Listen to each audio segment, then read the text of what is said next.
So basically, Jax Cash Mob is a way to kind of help small businesses, locally owned small businesses in the area.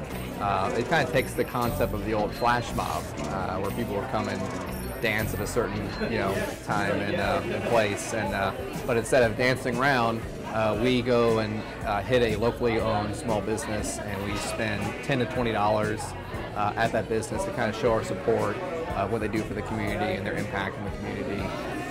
So it's kind of a way to support small businesses. There are two kind of schools of thought. One started in Cleveland, one started in Buffalo, but two founders kind of did these in other cities, and I read about it and thought that's kind of cool to kind of do in Jacksonville. As a way that they helped their business community up there, and it could translate well down here. And now, all over the country, people are doing this cash mobs in other cities, and anywhere from Tampa to Anchorage, Alaska, people are doing cash mobs.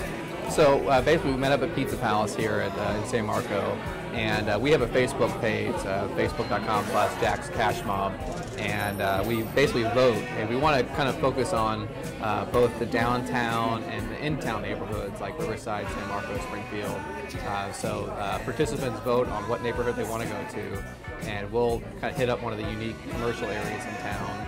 And so we meet at a certain location. The location of the business that we go and mob is actually secret until the meetup date. So at 11 a.m. this morning, we said we're going to go to the Right Touch. We go and spend an hour in there, and everybody spends between $10 and $20 each. And then we kind of reconvene back at a local watering hole, in this case Pizza Palace. And then we, have lunch, have a few drinks, socialize. Not only can we support local businesses, but we can also kind of meet each other. And when you meet like-minded people together, typically other things form from that. We usually tell the business owners on the Friday beforehand that we're coming, just so they have enough time to have change in the register and staff there for the group coming in. But otherwise, it's totally a surprise up until that day before. I mean, really, we want to kind of just introduce people to the unique in-town kind of commercial character areas like the Shops of Avondale, San Marcos Square. What really sets cities apart.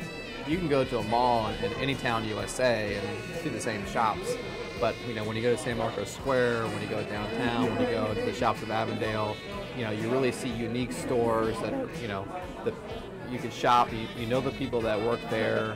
You get great customer service. That's what really defines what makes a place. It's not about how many Targets you have within a 5 square mile radius. It's all about the uniqueness and the character of an area. You look at studies across the country, it shows how much shopping locally has an impact on your local communities. A recent study done was that if 10% of consumers at any given city would shift their focus from chains to locally owned stores, it would have about a $235 million impact on one's local economy. And in a city where we have a high unemployment and we have budget pressures, I mean, doing things like just shopping locally can have a big impact on public safety, health, parks, and quality of life issues. Really, the great thing about the Cash Mob is that it's all free, and we push everything through social media. So you can go to facebook.com/Jax Cash Mob or follow on Twitter @Jax Cash Mob. And we do all the voting for which neighborhoods we're going to visit, and we do all of the updates based on social media sites.